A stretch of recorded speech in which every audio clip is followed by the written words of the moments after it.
ভাই ও বোনেরা, আমরা এমন এক সময়ে বেঁচে আছি যেখানে একটি পোস্ট হাজার মানুষের মনে ঢেউ তোলে, একটি স্টোরি কারো চরিত্র নিয়ে প্রশ্ন তোলে, একটি কমেন্ট কারো ইজ্জত মর্যাদা ভেঙে দিতে পারে।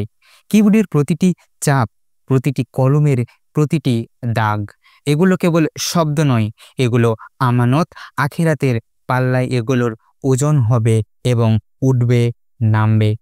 কোরআনে ইশারা আছে, মানুষ যে কথাই উচ্চারণ করে তার পাশে সদা প্রস্তুতকারী, রেকর্ডকারী রয়েছে, কিছুই বাদ পড়ে না। আর নববীর শিক্ষাতেও এসেছে যে আল্লাহ পরকালে ঈমান রাখে সে ভালো কথা বলুক, নইলে চুপ থাকুক। আজকের নসিহা লেখক ও অনলাইন অ্যাক্টিভিস্ট সবার জন্য। আপনার প্ল্যাটফর্ম ছোট বা বড় তা জরুরি নয়, আপনার শব্দ পরিণত বড় এটাই জরুরি। বিশেষ করে আপনার কোনো দল, কোনো শায়েখ, কোনো সংগঠন বা ব্যক্তির ব্যাপারে মত দিচ্ছেন, যখন আপনি হালাল, হারাম, ঠিক, ভুল, আহলে সুন্নাহ, বিদাত এমন ট্যাগ ব্যবহার করছেন, তখন মনে রাখুন আপনি আসলে মানুষের হৃদয়ে একটি সিল বসিয়ে দিচ্ছেন। ইবনুল কাইম রহমতুল্লাহ আলাহির একটি বিখ্যাত বইয়ের শিরোনামে এক গভীর ধারণা দিয়েছেন, আল্লাহ দ্বীনের কথা বলার লোক যেন রবের পক্ষ থেকেই স্বাক্ষরকারী। ভাবুন তো, রবের পক্ষ থেকে স্বাক্ষর করার আগে আমরা কতটা যাচাই করি?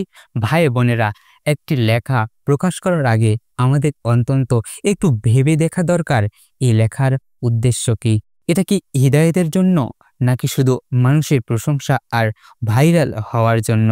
এর ভিতরে কি সত্যের স্পষ্টতা আছে, নাকি কেবল শোনা কথার পুনরাবৃত্তি?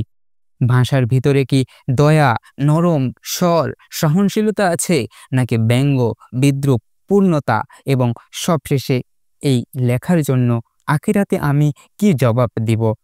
আমাদের পূর্বসূরি আলেমরা নিজেদের কখনো হালকাভাবে প্রকাশ করেননি, বরং তারা বারবার পর্যালোচনা করতেন, বিশ্বস্ত সাথীদের দেখাতেন, অভিজ্ঞ আলেমদের মতামত নিতেন।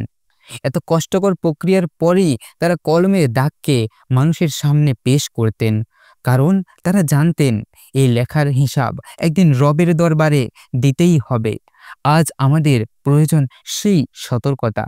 আবেগের ঢেউয়ে ভেসে গিয়ে আমরা এমন কিছু লিখব না যা বিভাজন বেড়ায়, কারো ইজ্জত নষ্ট করে, কিংবা দ্বীনের সৌন্দর্যকে কলঙ্কিত করে।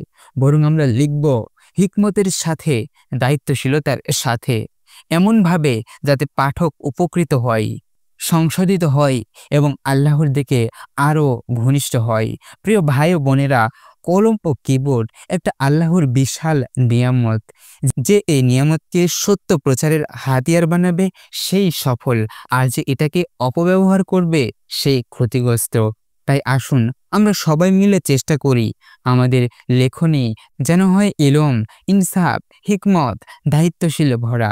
আল্লাহ আমাদের কলমকে হিদায়াতের মাধ্যমে বানিয়ে দিন, অযাচিত মিথ্যা লেখনী থেকে রক্ষা করুন এবং কিয়ামতের দিন আমাদের সেই কলমকে দায়িত্বের জবাবে সফলতার সাথে দাঁড়ানোর তৌফিক দিন।